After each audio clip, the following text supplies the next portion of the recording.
शांत सब अपने अपने ध्यान में बैठे। आप ध्यान में बैठिए, मैं सत्संग की चर्चा करता रहूँगा।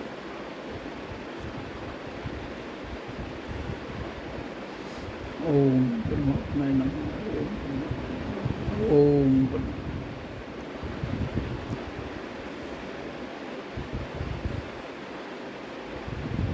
तो संसार में हर आदमी, हर नर नारी उस आत्म की शक्ति और परमात्मा की शक्ति को सब लोग ईश्वरीय शक्ति, भगवान, ईश्वर, अल्लाह, वाहिगुरु, परमात्मा, आत्मा, ये संसार में कितने ही नाम दिए गए हैं। कहता है नाम तो भिन्न हो सकते हैं, मैं तो एक ही हूँ। क्यों मैं एक हूँ? क्योंकि जब सब कुछ मिट जाता है फिर एक रह जाता है। पुकारने के लिए नाम तो है मेरे, लेकिन मैं तो पुकार से परे रहता हूँ, मैं नाम से भी परे रहता हूँ, मैं शरीर, मन, बुद्धि, इंद्रियों से भी परे रहता हूँ। तो फिर तुम मेरी चर्चा कैसे कर सकते हो? तो जिसकी चर्चा नहीं होती वो परमात्मा है, जिसकी चर्चा होती है वो माया है। हाँ, शरीर होते हुए चर्चा होती है क्योंकि शरीर माया का है। इसलिए देहधारी मनुष्य, नर या नारी कोई भी हो, उनके भीतर दो शक्तियाँ वास करती हैं, एक है जीव और एक है आत्मा। तो इन दोनों को मिला के इकट्ठा जीव आत्मा कहा जाता है। और जब इंसान शरीर छोड़ता है तो उसमें से कौन निकल जाता है? जीव। क्योंकि मरता और पैदा कौन होता है? जीव। आत्मा ना मरती है ना पैदा होती है, इसलिए वो हमारे भीतर केवल टॉप पर रहती है, नीचे आती ही नहीं है। मरेगा वो जो भ्रिकुटी के नीचे जाएगा, जो हमारा आज्ञा चक्र है, the space between two eyebrows, वहाँ उसके नीचे जाने वाला मरता है, उसके ऊपर जाने वाला अमर हो जाता है। वो कैसे अमर हो जाता है उसके विषय में मैं चर्चा करता हूँ। मैंने बहुत बार सत्संग में चर्चा करता हूँ कि जब हम इस धरती पर जीवात्मा एक शिशु के भीतर जन्म के समय एंटर करती है तो आत्मा टॉप ऑफ हेड पर रहती है और जीव ऊर्जा के द्वारा प्रकृति में वो ऊर्जा का रूपांतर होता है, जीव के साथ एक तार जुड़कर नीचे आती है।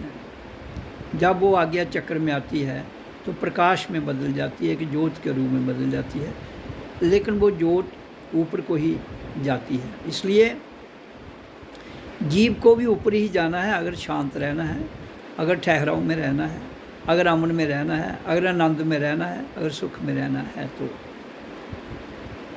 क्यों कि ज्योत जब हमारे आज्ञा चक्र में जो आती है तो उसमें शांति है और ठहराव है, आनंद है। लेकिन जैसे ही वो इसके नीचे आती है तो प्राण बाजू प्राण शक्ति में बदल जाती है, जो मैंने बताया हुआ है। और फिर प्राण बाजू सीधी हमारे पाँव के प्राण शक्ति जो जाती है नीचे सीधे पाँव के अंगूठे तक, फिर वो वापस जब आती है तो प्राण बाजू के रूप में बाहर निकलती है कि और फिर उसी के साथ ओम की ध्वनि, ओ आओ आ, ऐसे आवाज़ निकलती है बच्चे की, ओआ, फिर ओआ बन जाती है वो, जिसको ओम ही कहा गया है क्योंकि बच्चा मुंह जब बंद नहीं करता है तो म नहीं निकलता है। इसलिए जन्म के समय यही एक ध्वनि है जो बाद में रूपांतर होकर ओम बन जाती है। और जब जीवात्मा नीचे आती है जो, तो वो या तो किसी मकसद के लिए आती है। तो मकसद के लिए आने का अर्थ क्या है कि अगर वो मकसद लेकर भी आ रही है, मुक्त होते हुए भी उसका मकसद तो कोई ना कोई है, तो इसका मतलब अगर मकसद है तो उसको उस मकसद को पूरा करते हुए फिर मुक्त हो पाएगी, क्योंकि एक संकल्प लेके आई वो, तो बस संकल्प को पूरा करने के बाद ही वो दोबारा मुक्त हो जाएगी, चाहे वो कर्म बंधन में नहीं भी है। लेकिन जो दूसरी जीवात्मा है जो कर्म बंधन में आती हैं, उनको तो वो कर्म बंधन एक बोझ है, वो एक जंजीर है। उस जंजीर के द्वारा वो भ्रिकुटी के नीचे जब आ जाती है तो जंजीरों से बंधी रहती है। फिर जब तक वो अपनी मेडिटेशन करके ध्यान में ओम का उच्चारण करके ऊपर नहीं जाएगी तो उसकी जंजीरें नहीं टूटेंगी। अगर उसकी जंजीरें नहीं टूटी तो फिर वो शरीर छोड़ेगा आदमी जब, तो हमारे 10 द्वार है, मैंने बताया हुआ है, तो 9 द्वारों से जीवात्मा निकलेगी तो फिर वो मुक्त नहीं हो सकती। अच्छा, वो 9 द्वार कहाँ तक है? आज्ञा चक्र तक। तो आज्ञा चक्र के ऊपर जाती है वो, तो फिर तो वो 10वें द्वार से निकलेगी, तो वहाँ से तो वही जीवात्मा निकलेगी जो मुक्त है। तो इसलिए आत्मा नीचे आती ही नहीं है, जीव आता है। ये बड़े स्पष्ट वाणी में आपको क्लियर हो जाना चाहिए कि परमात्मा जो है वो उसको किसी से कुछ लेना देना नहीं है। वो अपने एक स्थान में रहती है, टॉप ऑफ हेड, केवल इंसान के अंदर, क्योंकि इंसान के अंदर जो प्रकृति के 5 शक्तियां हैं वो उसमें स्वाभाविक तौर पर वो 5 शक्तियों से बना है। इसलिए वो 5 जहाँ शक्तियाँ वहाँ उसका पूर्ण स्वरूप है। बाकी जितने भी जीव हैं उनमें 4, 3, 2, 1 तत्व है, इसलिए मैं उसमें उसका पूर्ण स्वरूप नहीं है। वहाँ उसका जड़ स्वरूप है वो प्रकृति का, तो वो उनके अंदर आत्मा नहीं होगी, उनके अंदर सूरज की एनर्जी होती है। हालांकि आत्मा सूर्य लोक में भी है, नीचे भी हैं, लेकिन जो पौधों में, जानवरों में, मैं उनकी बात कर रहा हूँ, इंसान को छोड़कर, तो उसमें पूर्ण तत्व नहीं होगा, वो कुछ चंद तत्व लेकर ही आएगी, कभी 4, कभी 3, कभी 2, कभी किसी में 1। तो इससे जो आपको वाणी से स्पष्ट हो जाना चाहिए कि आत्मा और परमात्मा जो है वो हमारी सोच से, हमारे मन से, हमारी बुद्धि से, हमारी इंद्रियों से, हमारे विचारों से बहुत परे है। और प्रकृति और आत्मा दो अलग विषय हैं। प्रकृति चलती उसके द्वारा है, लेकिन वो प्रकृति में है नहीं। जैसे आपकी बिजली करंट आ रही है तो मशीनरी में करंट है, बिजली करंट आती है, लेकिन जो करंट आती है वो दिखती नहीं, वो करंट काम करती है लेकिन उसमें वो दिखती नहीं है, उसमें लीन नहीं होती है। और जैसे ही आप स्विच ऑफ कर दो तो उस ग्रिड में ही चली जाएगी। तो लिंक बना रहता है, वो उसकी एनर्जी के द्वारा लिंक बना रहता है, लेकिन वो वहाँ से मूव नहीं होती है। तो इसी तरह से ये सारे सिस्टम को समझने के लिए हमें अपने भीतर भजन करना है, ध्यान लगाना है। फिर खोज होते होते होते होते जब तुम्हारा अभ्यास इतना परिपक्व हो जाता है कि तुम्हारी ऊर्जा ब्रिकुटी के ऊपर चली जाती है, तो सारा विश्व जो है, जो ब्रह्मांड है, उसका ज्ञान आपके पास आ जाता है ऑटोमेटिक। आपको ना तो फिर ग्रंथ पढ़ने की ज़रूरत रहेगी, ना आपको कोई किताबें पढ़ने की ज़रूरत रहेगी। तो इसलिए शासन एक होता है आसन, आसन पर बैठते हैं, शासन, आसन पर बैठ के शासन चलाया जाता है। फिर प्रशासन है। 3 बातें याद रखना, आसन, शासन और प्रशासन। जो आसन है उस पर बैठा जाता है, शासन जो राज करने वाला उस गद्दी पर बैठता है तो उसको शासन करने वाला कहते हैं, और प्रशासन जो दोनों से परे है। इसी तरह से आत्मा जो है वो हमारे जीव से, हमारी मन से, हमारी बुद्धि से बहुत परे है। इसलिए हमें आत्मा का व्याख्यान नहीं कर सकते। हाँ, उसको रियलाइज़ कर सकते हैं, उसकी अनुभूति कर सकते हैं। उसके आने का तरीका क्या है वो हम जान सकते हैं, उसके जाने का तरीका क्या है वो हम जान सकते हैं। उसको तो जाने नहीं है कहीं, जाना तो जीव को है। अब जैसे गाड़ी है, एक गाड़ी खड़ी है, तो गाड़ी खड़ी है तो उसमें अगर बैटरी है, करंट है, ड्राइवर है तो चलेगी, तो मूव करेगी ना, गाड़ी तो नहीं मूव करेगी। इसी तरह से हमारे भीतर भी एक तांत्रिक प्रणाली है जिसको चलाने के लिए ऊर्जा की ज़रूरत है। वो अलौकिक ऊर्जा है, लेकिन उसका ग्रिड जो है वो टॉप ऑफ हेड में रहता है, और इसके बाद जो इससे बाहर वो हर जगह व्यापक है, लेकिन मिलती किसी से नहीं है, और उसका ग्रिड इनफाइनाइट है। इसलिए उसकी हम कोई फिक्स बता ही नहीं सकते हैं कि आत्मा का कोई फिक्स स्थान है। हाँ, इंसान के अंदर फिक्स स्थान जरूर है, बाकी और कहीं नहीं बता सकते आप। इंसान जहाँ जाएगा वहाँ ही है। इंसान घर में है तो घर में है, इंसान जंगल में है तो जंगल में है, इंसान मंदिर में है जो मिट्टी गारे के बनाए गए हैं, जब कोई और बनाए गए हैं वहाँ है। अगर धरती पर कहीं भी है तो अपने आप में वो परमात्मा को देख सकता है, और परमात्मा उसके बिना और कोई नहीं है। इसलिए हम ध्यान की विधि लगाते हैं, जिसके लिए सर्वप्रथम हमें ओम का उच्चारण करना होता है। उसके बाद फिर शांत बैठना है, जैसे आपको बिठाया गया है। तो और इसी शांत भाव में आपने वाणी को सुनते हुए भी अपने आप से जुड़े रहना है। जब आपका ये अभ्यास परिपक्व हो जाएगा, ध्यान का कोई बात भी कोई कर रहा है और आपका ध्यान लगा हुआ है और बात भी पूर्ण सुन रहे हैं आप, और फिर ना ध्यान टूट रहा है ना बात जो चर्चा हो रही है उसमें भी आपकी पूर्ण लगन है, तो फिर समझ लो आपके अंदर एकाग्रता जिसको हम कहते हैं। जैसे हमारे पास कितने प्रकार के योग हैं। आसन योग है, जैसे आसन योग के बाद फिर हमारा प्राण योग आ जाता है, प्राण योग के बाद हमारा ध्यान योग आ जाता है, ध्यान योग के बाद हमारा समाधि योग आ जाता है, फिर समाधि के बाद हमारा आत्मतीय योग आ जाता है, फिर आनंद योग आ जाता है, इसके बीच में मौन योग आता है। तो ये सारे ध्यान की विधियां हैं। लेकिन फाइनल है आनंद, मौन। तो जब तुम अभ्यास करते करते उस फाइनल आनंद में पहुंच जाओगे तो फिर आपको कुछ भी करने की ज़रूरत नहीं रहेगी। और फिर परमात्मा जिसको हम कहते हैं उसकी फीलिंग 24 घंटे में कभी भी आपको 1 बार 2 बार 4 बार 10 बार भी 24 घंटे में आ जाती है। और अगर आपको 24 घंटे में 1 बार भी आ जाए तो बहुत बड़ी बात है। तो इसलिए मेरा कहने का मतलब ये है कि आप सब पुराने लोग हैं, काफ़ी आपका अनुभव है, आपको भी पूर्ण ज्ञान है। पूर्ण का अर्थ यह है कि अगर कहीं कोई बचा होगा तो उसको भी आप जान लेंगे। तो इसलिए सत्संग की चर्चा जो है वो बड़ी विस्तार में होती है, लेकिन इस सारे विस्तार को हमने सब्लिमेट करते हुए अपने आप में जाना है। तो अब देखो, अब राम की चर्चा अगर मैं करूं इस पर, तो राम एक नाम है। अगर किसी व्यक्ति का नाम राम है तो उसका अर्थ ये नहीं हो गया कि राम के गुण आ गए उसके अंदर। गुण तब आते हैं, नाम राम तब पड़ता है। कहता है कि जब हम पैदा हुए तो हम, जो हमारा मन है, ये किसका बेटा है? दशरथ का। राम रूपी मन किसका बेटा है? दशरथ का बेटा है। दशरथ, 5 कर्मेंद्रियाँ, 5 ज्ञानेंद्रियाँ। जब मन इसमें फंसा रहता है तो इसको राम रूपी मन कहते हैं। तो राम रूपी मन कहाँ है? अयोध्या में नहीं है, वो अयोध्या से नीचे है।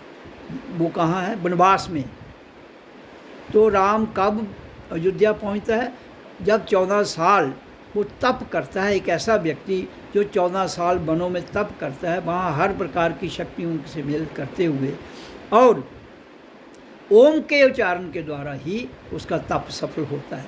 अगर लोगों को ये बात का ज्ञान नहीं है तो मैं उनको स्पष्ट करना चाहता हूँ कि राम ने अपने गुरु विशिष्ट, उसके 2 गुरु हुए, विश्वामित्र और एक विशिष्ट। एक शस्त्र गुरु था, एक गुरु था दीक्षित, जिसने दीक्षा दी। तो शस्त्र हो गया जो शस्त्र चलाना सिखाता है, विश्वामित्र जिसका नाम है। पूरा विश्व जिसका मित्र बन जाता है, वो कैसे बनता है? जब वो जीत लेता है लोगों को। तो फिर विशिष्ट उसको कहते हैं जो सबसे बढ़िया है, उत्तम। तो विशिष्ट उसको जो नाम दिया गया वो ओम का दिया गया था, और वही ओम का नाम उसने किया है। तब जाकर वो तप में ऋषि मुनि से मिलके उस जंगल में बड़े बड़े जो राक्षस थे उनसे मुलाकात करके उनको जीत कर वो फिर लंका को जीत कर वापस आया है। चाहे साधन कोई भी बनाओ, जिसमें हनुमान का भी रोल है। हनुमान क्या है? हनुमान मैंने पवन, वायु, प्राण वायु। तो जो प्राण वायु को कंट्रोल कर लेता है तो वो तो हनुमान क्या, वो किसी को भी कंट्रोल कर सकता है।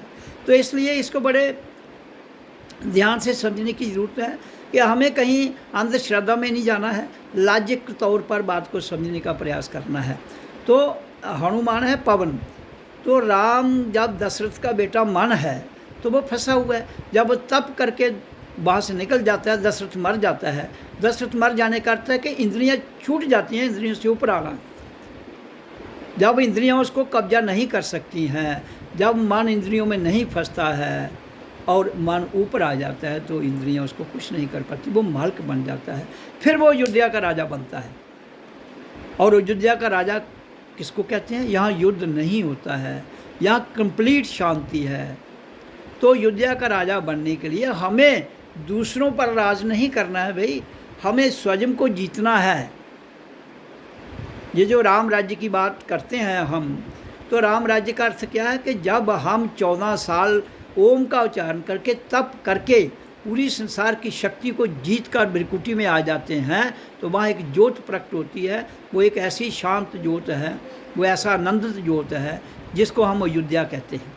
हम यहाँ पर तो अयोध्या में ये तेल के दिए जलाते हैं, लेकिन नहीं, जब असली अयोध्या में हम पहुँचते हैं अपनी बिरकुटी में, जो अयोध्या जहाँ युद्ध नहीं होता है आज्ञा चक्र में, उस अयोध्या में जब आप पहुँचोगे तो आपके अंदर से एक लट लट जोत 24 घंटे जो चल रही है वो दिखती है, जिसमें किसी तेल की ज़रूरत है ना किसी और चीज़ की ज़रूरत है। इसलिए राम के विषय में मैं बड़े क्लियर स्पष्ट भाव में बता रहा हूँ। राम हुए, लेकिन वो ऐसा व्यक्ति हुआ जिसने ये सारा तप किया है। लेकिन राम ने किसी को नहीं जीतना है, स्वयं को जीतना है। तो जब हम स्वयं को जीतेंगे तो ही हम राम राज्य स्थापित कर पाएंगे। दूसरों को स्वयं को जीत लेगा हर कोई तो राम राज्य स्थापित हो जाएगा। राजा तो कभी भी राम राज्य स्थापित नहीं कर पाएगा, वो युद्ध करना पड़ेगा। तो ये जो राम राज्य की चर्चा है, ये स्वयं हर आदमी को अपने आप को भजन के द्वारा जीतना है, तब जाकर हम समझ पाएंगे राम की। तो फिर वो राम जब इससे ऊपर आ गया राम, तो अयोध्या का राजा हो गया। तो जैसे एक राम दशरथ का बेटा है, वो है मन जब इंद्रियों में फंसा है, 10 रथ में फंसा है। एक राम घट घट में लेटा, जब वो अयोध्या में आ गया तो राजा हो गया।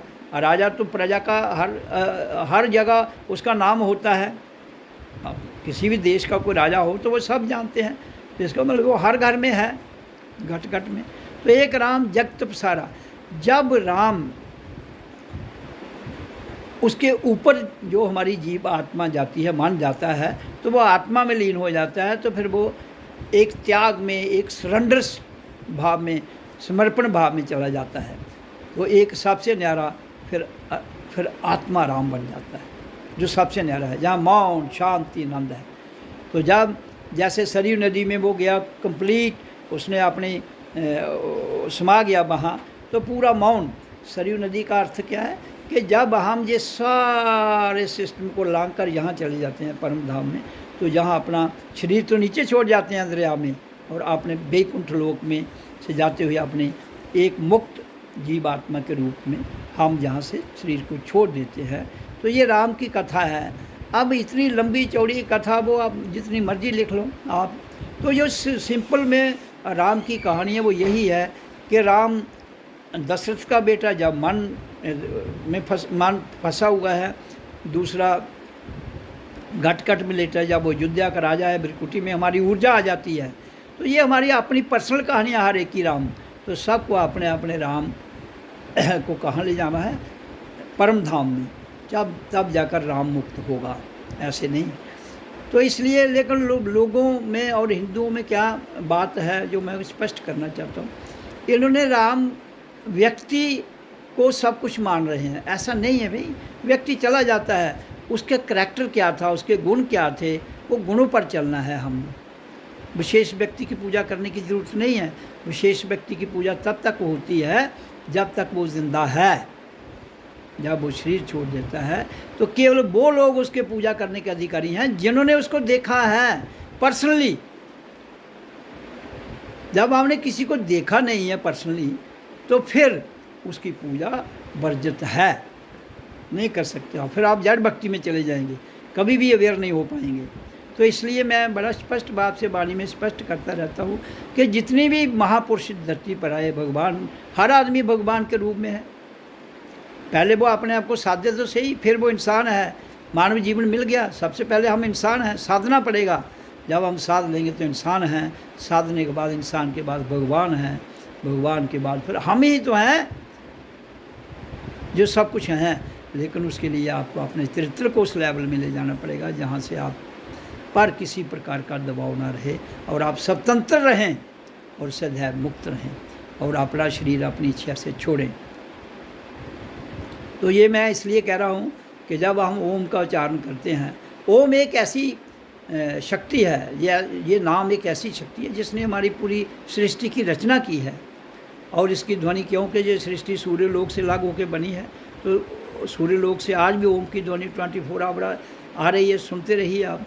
जो हमारे भीतर, मैं ब्रह्मनाद की बात करता हूँ, वो क्या है? एक तो बैकरी ध्वनि में हम ओम करते हैं, एक दूसरा बैकरी ध्वनि से हम जो आंतरिक ध्वनि सुनाई देती है, असली जो ओम की ध्वनि है वो है आंतरिक ब्रह्मनाद, जिसको अनहद नाद ध्वनि। और जो बिरकुटी से ज्योत निकलती है उसको ब्रह्म ज्योत कहते हैं। तो ये दोनों हमारे ही भीतर हैं। ज्योत को देखना और नाद को सुनना, जो व्यक्ति इन दोनों को सुनता है वो भगवान है। जो इनको सुनने के बाद आगे चला जाता है वो गुरु और परमात्मा है। तो इसलिए मैंने विशेष रूप में आपके समक्ष वाणी को रखा ताकि आपके अंदर कोई शंका है वो निवारण हो जाए। फिर भी किसी को कोई प्रश्न पूछने की आवश्यकता है तो वो पूछ सकता है। तो इसलिए जो भी मेरे ये YouTube पर सत्संग सुनता है उसको अगर कोई शंका हो तो वो मुझे फ़ोन करके पूछ सकता है।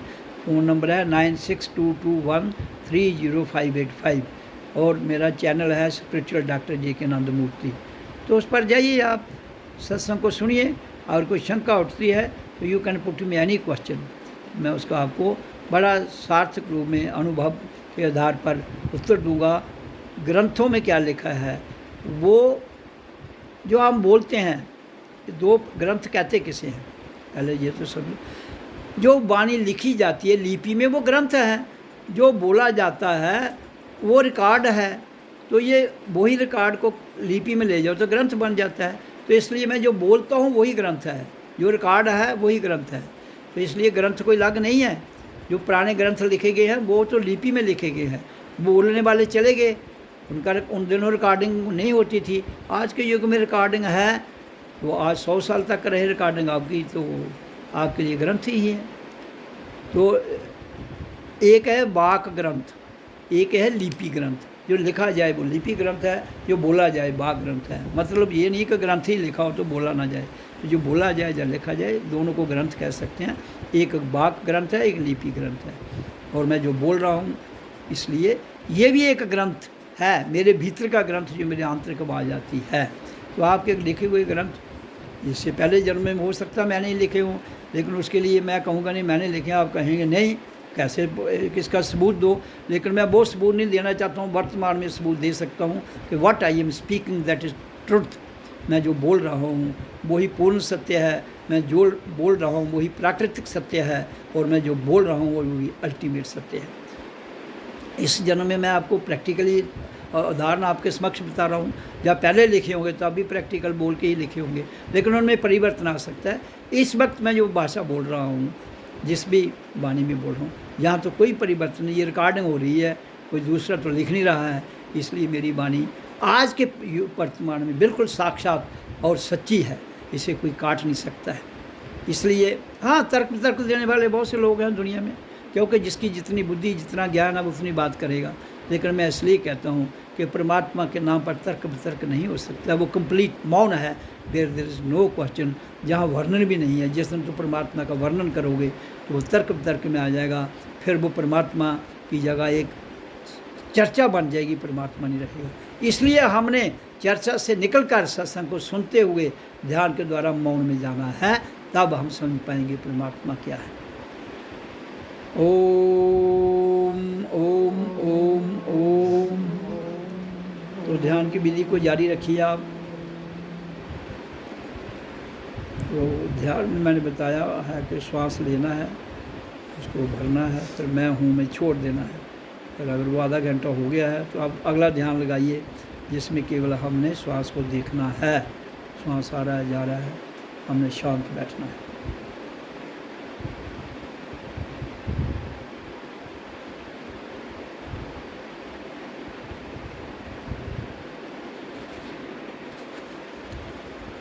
ध्यान आज्ञा चक्र में रहना चाहिए हमेशा, और आनाद नाद ध्वनि को सुनना है, मौन। श्वास आ रही है जा रही है, ध्यान ऊपर।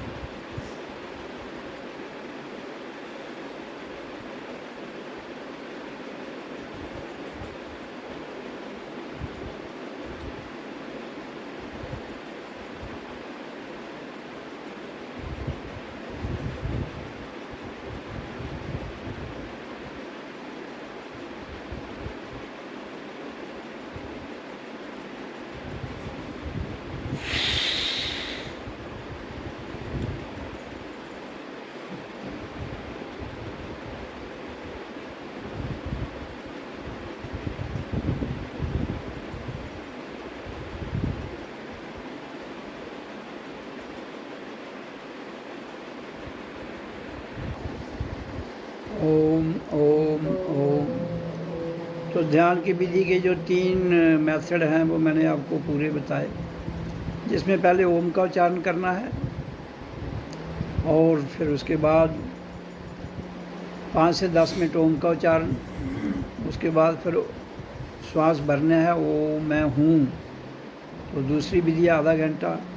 तीसरी विधि है श्वास लेना है, लेना नहीं है, ना लेना ना छोड़ना, केवल शांत बैठना है और ध्यान ऊपर जिसमें आपको ब्रह्म ज्योत को देखना है और अनहद नाद ध्वनि को सुनना है।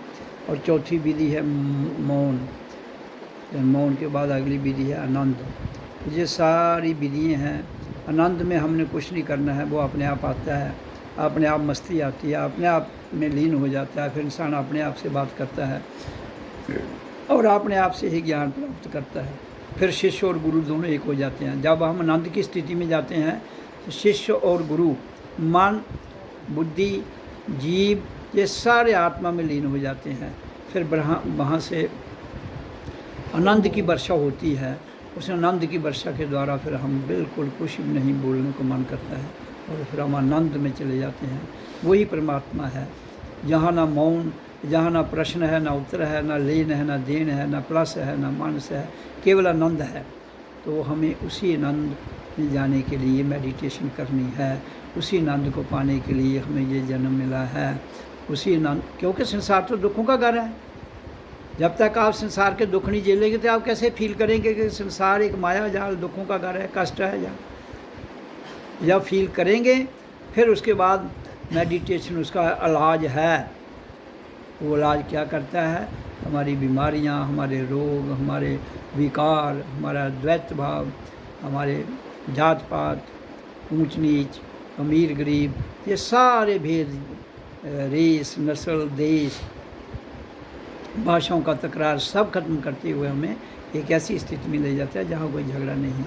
संसार तो झगड़े का बहुत बड़ा अड्डा है। ये कोई किसी के खिलाफ़, कोई किसी के खिलाफ़, कोई किसी के खिलाफ़।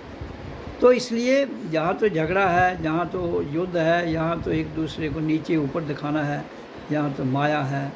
तो ये माया भी संसार है, कह रहा है इससे बच के रहना। बस इसमें फंस गए, निकलना मुश्किल है। ये मन माया का, बुद्धि माया की, शरीर माया का, सोच माया की। परमात्मा के अंदर सोच ही नहीं है। जिसने परमात्मा को पा लिया, जान लिया, उसको तो कुछ सोचने की ज़रूरत नहीं है। केवल मस्त रहना है, अपना कर्म करना है। कर्म फिर भी करना है तो उसी में, उसी कर्म में उसको आनंद मिलेगा, उसी कर्म में उसको शांति मिलेगी, उसी कर्म में उसको आत्म की आनंद मिलेगा। तो इसलिए मैं ये बताता हूँ सबको कि कोई भी काम करने से पहले ओम का उच्चारण जरूर करो। फिर वह अपना काम करो, जब खत्म हो जाता है फिर ओम का उच्चारण करो। शुरुआत और अंत के बीच में, शुरू में ओम, अंत में ओम। तो इसके बीच जो प्रकृति है वो सारी साधी जाएगी, हमारे प्राण बाजू भी साधी जाएगी। जब हम साध लेंगे तो फिर साधना के द्वारा समर्पण भाव में अपने आप में लीन हो जाएंगे। वो परमात्मा का आनंद है, उसी में जाना है हम सबको। तो इसलिए ओम अनंत जो है वो सनातन है, लेकिन ओम ही हमें बैखरी ध्वनि में शुरुआत में, मूल में, फिर मध्य में, फिर अंत में, फिर अनंत में हमारा रास्ता खुल जाता है। अंत तक, ये एंड तक ले जाता है। कहाँ तक? Top of the forehead. और जो हमारा ये भ्रिकुटी है, यहाँ से आगे और शब्द आ जाता है, सो हम, मैं हूँ, तो वो वहाँ तक ले जाएगा। उसके आगे आनंद में हम स्वयं चले जाते हैं। ये है जीवन लक्ष्य हर आदमी का जो इस धरती पर आया है।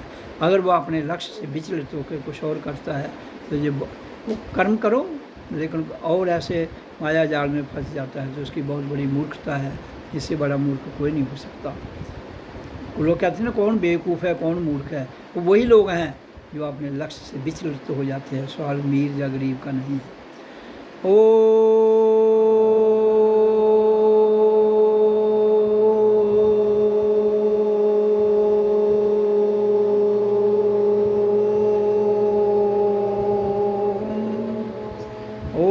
ओम ओम ओम ओम ओम परमात्माय नमः। ओम परमात्माय नमः। ओम परमात्माय नमः। ओम ओम ओम।